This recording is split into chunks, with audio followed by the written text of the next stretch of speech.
गुरु भगवान की जय, श्री कृष्ण की जय, माँ पीताम्बरा की जय। एक बार आचार्य महेश शर्मा फिर आपके इस चैनल में हार्दिक अभिनंदन करता है। साधकों, मैं आशा करता हूँ कि आप ईश्वर की कृपा से कुशल पूर्वक होंगे। साधकों, ये वीडियो बहुत ही महत्वपूर्ण वीडियो है और इस वीडियो के माध्यम से मैं तुम्हें एक ही विशेष खास बात बताने जा रहा हूँ साधकों। और ये वीडियो कुछ बड़ा भी हो सकता है। तो साधकों, इस वीडियो के माध्यम से मैं बताऊंगा कि आपने देखा है कि जब आप साधना करते हो या कोई भक्ति करते हो, सिद्धि करते हो, तो आपके हाथों में पैरों में ये दर्द क्यों होता है, आप समझते हो? मन उछटता है कि भाग भाग, मन उछटता है भाग भाग। उसका कभी आपने सोचा कारण क्या है?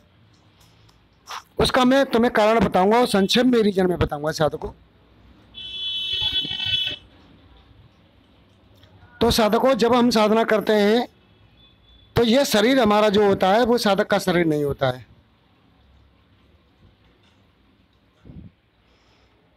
ये शरीर जो होता है साधकों, वो साधक का शरीर नहीं होता है। एक संसारी जी मनुष्य का शरीर होता है। और जब साधना साधक करता है तो वो साधक का शरीर बनता है। तो जब साधक साधना करता है तो उस साधक के प्राण इस शरीर से निकलकर एक साधक का शरीर का निर्माण करते हैं। और जब शरीर के साधक के शरीर का जब प्राण निर्माण करते हैं तो उस वक्त जब शरीर से प्राण निकलते हैं तो उस वक्त हमें बहुत बड़ी बेचैनी होती है, शरीर में दर्द होता है, कंपन होती है, हाथ पैरों में थकान होती है, दर्द यानी घबराहट होती है, पसीना आता है कि किसी भी तरह साधना से उठ भाग उठ भाग उठ भाग, ये कंडीशन होती है। आपने सभी ने ये कंडीशन देखी होगी साधकों। यदि आप उठ लिए तो आपको प्राण, वो जो शरीर प्राण बना रहे हैं एक साधक का, जो प्राण जो है शरीर का निर्माण कर रहे हैं, वो निर्माण रुक जाएगा, तुम्हारा नहीं होगा। और जब तक वो शरीर का निर्माण नहीं कर लेंगे एक साधक का, जब तक तुम कोई साधना चित्त नहीं कर पाओगे। इसलिए साधकों, संक्षेप में मैं तुम्हें बता देना हूँ कि जब ये कंडीशन है हो तो उस वक्त आप किसी भी हालत में उठना नहीं। मर जाओ, जान निकल जाए, लेके उठना नहीं है। ये मात्र आपको 2 या 5 सेकंड या 10 सेकंड के लिए या 30 मिनट के लिए 30 सेकंड के लिए होगी कंडीशन। उसके बाद शरीर शिथिल हो जाएगा, शरीर ढीला हो जाएगा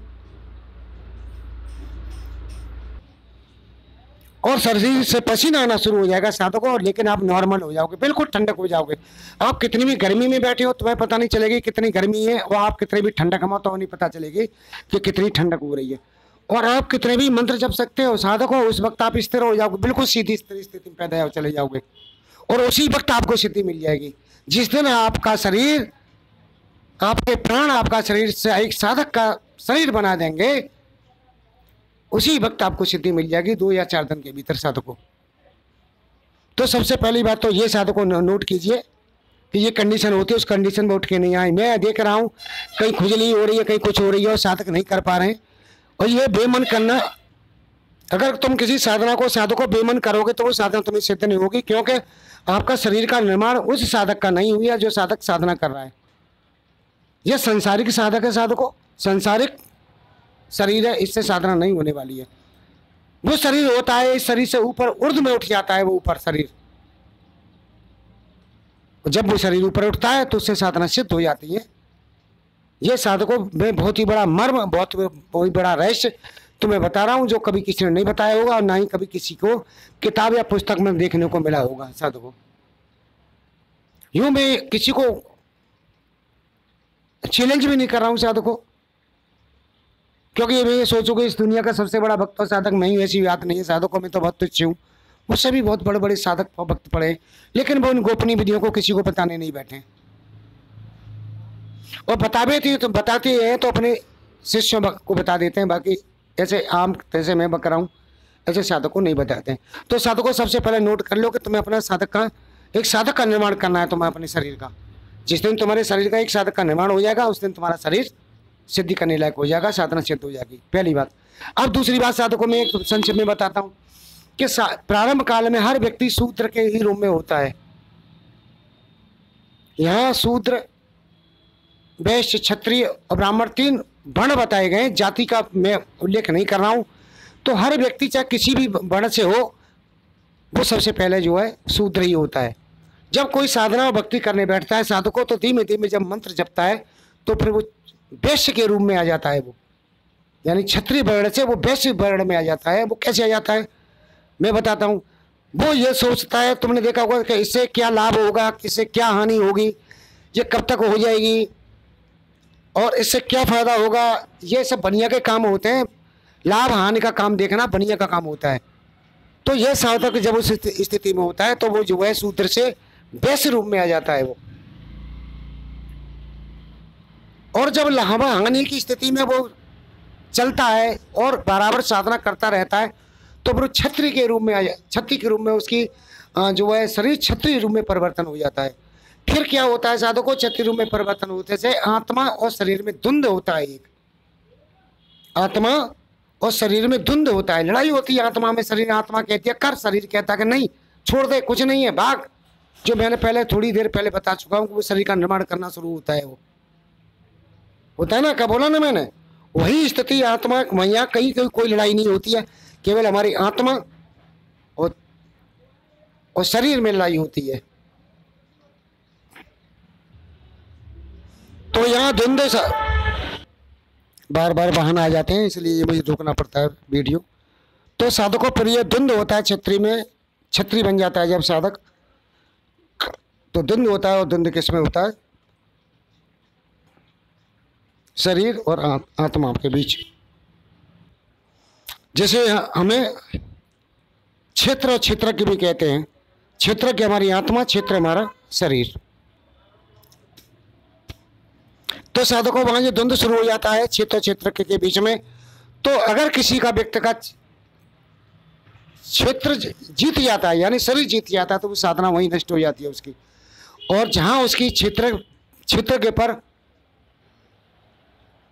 क्षेत्र के क्या अधिकार हो जाता है यानी आत्मा का शरीर पर अधिकार हो जाता है, तो वो उस स्थिति से ऊर्ध्व में ऊपर उठ जाता है साधकों को।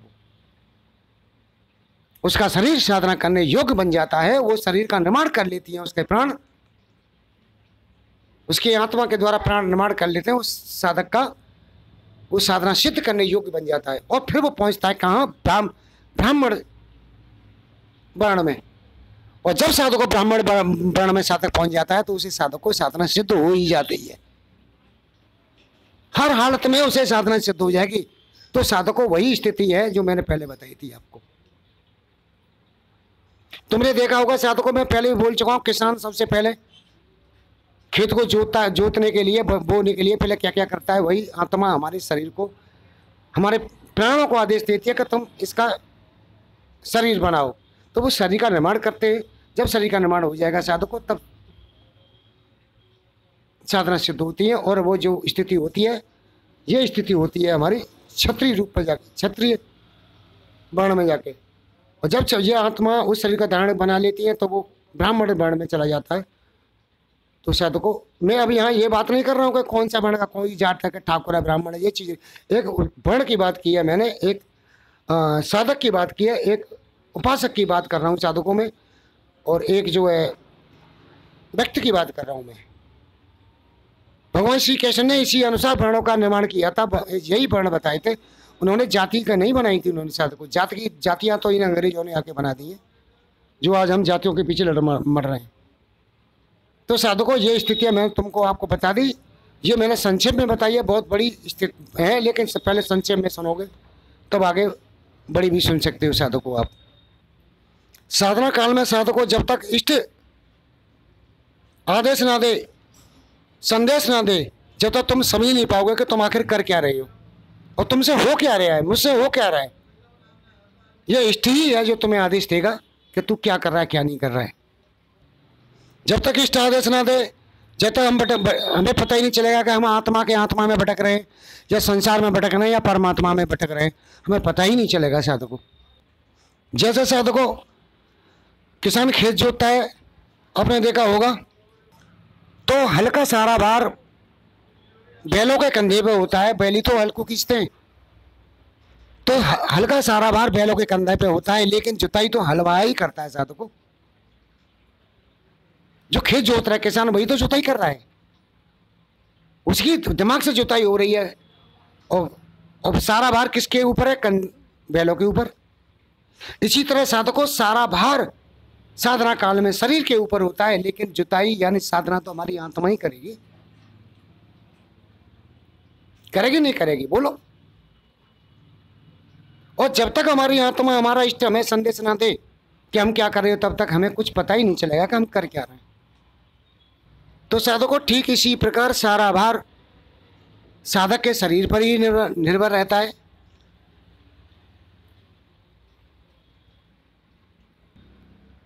और वास्तविक साधना तो साधक का इष्ट कर रहा है, उसकी आत्मा कर रही है जो उसके पीछे लगा हुआ है। और वही इष्ट हमारा, जो हमारी आत्मा है साधकों, वही इष्ट हमारी मार्गदर्शन करता है पल पल पे, वही हमें दिखाता है, वही हमें हर चीज़ बताता है, ऊंच नीच छोटी बड़ी बातें वही साधक हमारा इष्ट हमें बताता है। आवाज़ नहीं आती है साधकों, केवल मन से बातें, मन की इष्ट के द्वारा संवाद होते रहते हैं साधक के। मैं आज तुम्हें ये बातें बताऊँ साधकों, मैं अपने इष्ट के द्वारा, जो मेरा इष्ट है, इष्ट के द्वारा ही ये चीज़ें सब बताता हूँ आपको। ये सब पता चलती है मुझे, जो मैं तुम्हें गोपनीय से गोपनीय रहस्यों से आपको परिचित कराता हूँ। तो मेरे प्रिय बंधुओं, तो साधकों जब तक इष्ट निर्णय ना दे, जब तक आप समझ ही नहीं पाओगे कि आपसे हुआ क्या और आप कर क्या रहे हो। और वास्तविकता में आपने किया क्या। आप भटक रहे हो, प्रकृति में भटक रहे हो, या जो परमात्मा में भटक रहे हो। इस प्रकार इष्ट के निर्देश पर जो साधक इस आध्यात्मिक पथ पर आगे बढ़ता है, और अपने को अकर्ता समझ कर साधकों, अपने को अकर्ता समझ कर, मैं पहले भी कह चुका हूँ, अपने को कर्ता मत समझो, अकर्ता समझो आप अपने को, कि मेरे प्रभु, मेरे श्री कृष्ण, मैं करने वाला मैं नहीं हूँ, करने वाले आप, कराने वाले मैं तो एक निमित्त मात्र हूँ। समझते धारावाहिक मन से लगातार कर्म को करता रहता है, वही बुद्धिमान है। और उसी की जानकारी साधकों सही है जो कर रहा है, यथार्थ में वही योगी है। बाकी तो सब ढोंग और पाखंड कर और प्रपंच करने वाले साधक होते हैं साधकों। तो मेरी बात आपको समझ में आ गई होगी। ये थोड़ा गूढ़ रहस्य है साधकों, लेकिन 2-4 बार सुनोगे तो समझ जाओगे। वो जो श्रीमद् भागवत गीता पढ़ रहे हैं वो समझ जाएंगे मेरी बात को। तो साधकों ये शरीर ही के द्वारा कराया जाएगा, करेगा तो हमारे अंदर आत्मा जो बैठी है, हमारा ईश्वर का अंश बैठा है, वो करेगा साधकों। भार इस पर पड़ेगा, करने वाले वो है। बैल हमें, हमारा शरीर है, लेकिन जोताई जो कर रहा है किसान हमारी आत्मा है। और हमारा जो इष्ट हमारे अंदर बैठा है वही हमें जो है आदेश देते हैं, वही हमें निर्देश देते हैं।